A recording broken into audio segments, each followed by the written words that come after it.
বিসমিল্লাহির রহমানির রহিম। সুপ্রিয় শিক্ষার্থীবৃন্দ, আজকে আমরা শিখব হচ্ছে সপ্তম শ্রেণীর বাংলাদেশ ও বিশ্ব পরিচয়ের সিলেবাস এবং প্রশ্নের ধারণা সম্পর্কে আলোচনা করব। তো প্রথম অধ্যায় বাংলাদেশ মুক্তি সংগ্রাম, রাষ্ট্রভাষা আন্দোলন, তারপরে যুক্ত ফ্রন্ট।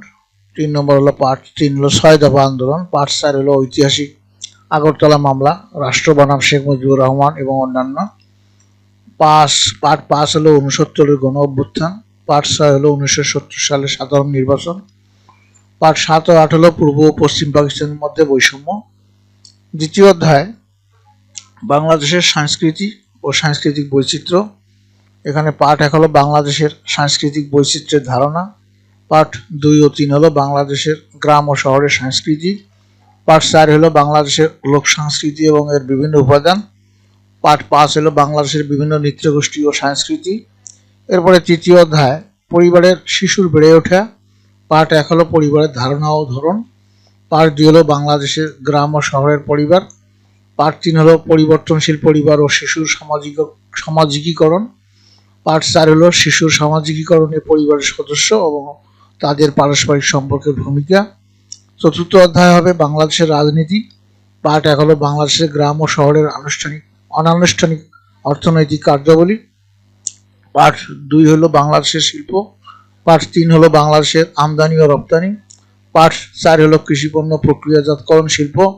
পঞ্চম অধ্যায় হলো বাংলাদেশ ও বাংলাদেশের নাগরিক, পার্ট 1 হলো সুনাগরিকের গুণাবলী, পার্ট 2 এর 1 হলো বাংলাদেশের সুনাগরিকতার প্রতিবন্ধকতা, আর পার্ট 2 এর 2 হলো সুনাগরিকতার প্রতিবন্ধকতা দূরীকরণের উপায়, পার্ট 3 হলো বাংলাদেশের আর্থসামাজিক উন্নয়নের সুনাগরিকের গুরুত্ব, পার্ট 4 হলো নাগরিকের অধিকার অর্জন এবং দায়িত্ব পালন। ষষ্ঠ অধ্যায় থাকবে বাংলাদেশের জলবায়ু, বাংলাদেশের জলবায়ুর প্রকৃতি, পার্ট 2 হলো বাংলাদেশের জলবায়ু পরিবর্তনের কারণ, পার্ট 3 হলো জলবায়ু পরিবর্তনের ফলে সৃষ্ট দুর্যোগ, পার্ট 4 হলো জলবায়ু পরিবর্তন জনিত সমস্যা মোকাবেলা করণীয়, পার্ট 5 হলো আর্থসামাজিক ক্ষেত্রে জলবায়ুর পরিবর্তনের প্রভাব। সপ্তম অধ্যায় বাংলাদেশের জনসংখ্যা পরিস্থিতি, পার্ট 1 হলো বাংলাদেশ সহ আঞ্চলিক কয়েকটি দেশের জনসংখ্যার তুলনা, পার্ট 2 হলো জনসংখ্যার পরিবর্তনশীলতা, পার্ট 3 হলো বাংলাদেশের জনসংখ্যার অভ্যন্তরীণ ও আন্তর্জাতিক স্থানান্তরের কারণ ও ফলাফল, পার্ট 4 হলো বাংলাদেশের মা ও শিশু মৃত্যুর পরিস্থিতি, পার্ট 5 হলো বাংলাদেশের জনসংখ্যা ও প্রাকৃতিক সম্পদ, পার্ট 6 হলো বাংলাদেশের জনসংখ্যা বৃদ্ধির কারণ প্রভাব ও সমাধানের পদক্ষেপ। এরপরে অষ্টম অধ্যায় বাংলাদেশের সামাজিক সমস্যা, পার্ট 1 হলো যৌতুকের ধারণা, কারণ ও প্রভাব, পার্ট 2 হলো যৌতুক নিরোধ আইন, পার্ট 3 হলো যৌতুক প্রতিরোধে সামাজিক আন্দোলন, পার্ট 4 হলো বাল্যবিবাহের ধারণা ও কারণ, পার্ট 5 হলো বাল্যবিবাহের প্রভাব প্রতিরোধ ও আইন। নবম অধ্যায় বাংলাদেশের প্রবীণ ব্যক্তি ও নারীর অধিকার, প্রবীণ অধিকারের পার্ট 1 হলো প্রবীণ অধিকারের ধারণা ও প্রবীণদের অধিকার সমূহ, পার্ট 2 হলো প্রবীণদের সমস্যা, পার্ট 3 হলো বাংলাদেশের প্রবীণদের কল্যাণমূলক কার্যক্রম, পার্ট 4 হলো নারী অধিকারের ধারণা এবং বাংলাদেশের সমাজে নারীর অবস্থান অধিকার পরিস্থিতি, পার্ট 5 হলো বাংলাদেশে নারী অধিকার সমূহ ও নারী অধিকারের গুরুত্ব, পার্ট 6 হলো বাংলাদেশের নারী অধিকার প্রতিষ্ঠায় সুপারিশ ও পদক্ষেপ সমূহ।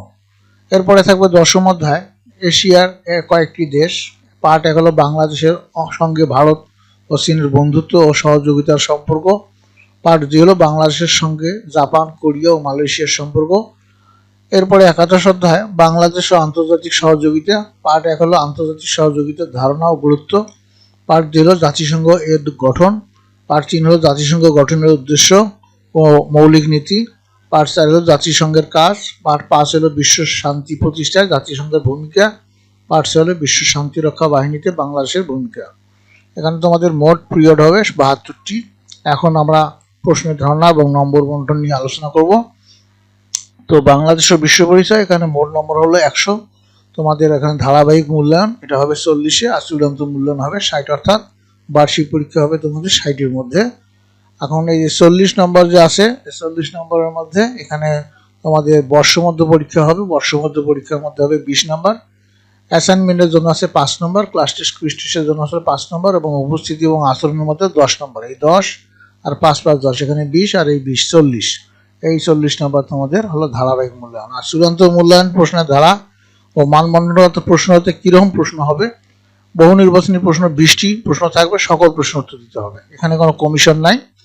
তো এখানে বাংলাদেশ বিষয়বস্তু বাংলাদেশের মুক্তিযুদ্ধ, বাংলাদেশের অর্থনীতি এবং বাংলাদেশের জনসংখ্যা, এখান থেকে 3টে প্রশ্ন থাকবে, 2টি উত্তর করতে হবে, এখানে 5 নম্বর করে থাকবে, 5 দুগুণে 10 নম্বর। সমাজবিজ্ঞান, এখানে বাংলাদেশের সংস্কৃতি ও সাংস্কৃতিক বৈচিত্র্য, পরিবারে শিশুর বেড়ে ওঠা এবং বাংলাদেশের সামাজিক ব্যবস্থা, এখানেও 3টে প্রশ্ন থাকবে, 2টির উত্তর করতে হবে, 5 দুগুণে 10 নম্বর। পৌরনীতি বাংলাদেশে ও বাংলাদেশের নাগরিক, বাংলাদেশের প্রবীণ ব্যক্তি ও নারীর অধিকার, এখান থেকেও 3টি প্রশ্ন থাকবে, 2টির উত্তর করতে হবে, এখানে 5 নম্বর, 5 দুগুণে 10। আর এখানে ভূগোল এবং বাংলাদেশের জলবায়ু, এশিয়ার কয়েকটি দেশ, বাংলাদেশের আন্তর্জাতিক সহযোগিতা, এখানেও 3টে প্রশ্ন থাকবে, এখানে 2টি প্রশ্ন উত্তর দিতে হবে, এখানে 5 নম্বর করে থাকবে, 5 দুগুণে 10 নম্বর, এখানে 4×10 40 নম্বর থাকবে তোমাদের। এখন এখানে প্রশ্নের নম্বর বিভাজন হবে, জ্ঞানমূলক প্রশ্ন থাকবে 0.5 করিয়া, অনুধাবনমূলক 1 নম্বর, প্রয়োগমূলক হলো 1.5 নম্বর, উচ্চতর দক্ষতার জন্য 2 নম্বর। অর্থাৎ একটা প্রশ্নের মধ্যে মোট থাকবে কয় নম্বর? 5 নম্বর থাকবে। অর্থাৎ একটা প্রশ্নের মধ্যে ক, খ, গ, ঘ দেওয়া থাকবে। হ্যাঁ, এইভাবে তোমাদের এই প্রশ্নের নমুনা এবং তোমাদের সাজেশন দেওয়া হলো। এইভাবে যদি তোমরা প্রশ্ন করো ইনশাআল্লাহ ভালো করতে পারবে। আর এর জন্য তোমাদের যে সহায়ক বইটি দেওয়া হয়েছে, জাতীয় শিক্ষাক্রম ও পাঠ্যপুস্তক বোর্ড বাংলাদেশ কর্তৃক প্রণীত বাংলাদেশ ও বিশ্ব পরিচিতি 7ম শ্রেণীর, এই বইটি তোমাদেরকে অনুসরণ করতে হবে। এই ছিল তোমাদের সামাজিক বিজ্ঞান বাংলাদেশ ও বিশ্ব পরিচয় বইয়ের তোমাদের সিলেবাস এবং প্রশ্নের ধারণা। আশা করি তোমরা বুঝতে পেরেছো। তো তোমাদের সার্বিক মঙ্গল সুস্বাস্থ্য কামনা করে ও পরবর্তী ক্লাস দেখার আমন্ত্রণ জানিয়ে আজকে এখানে বিদায় নিচ্ছি। খোদা হাফেজ।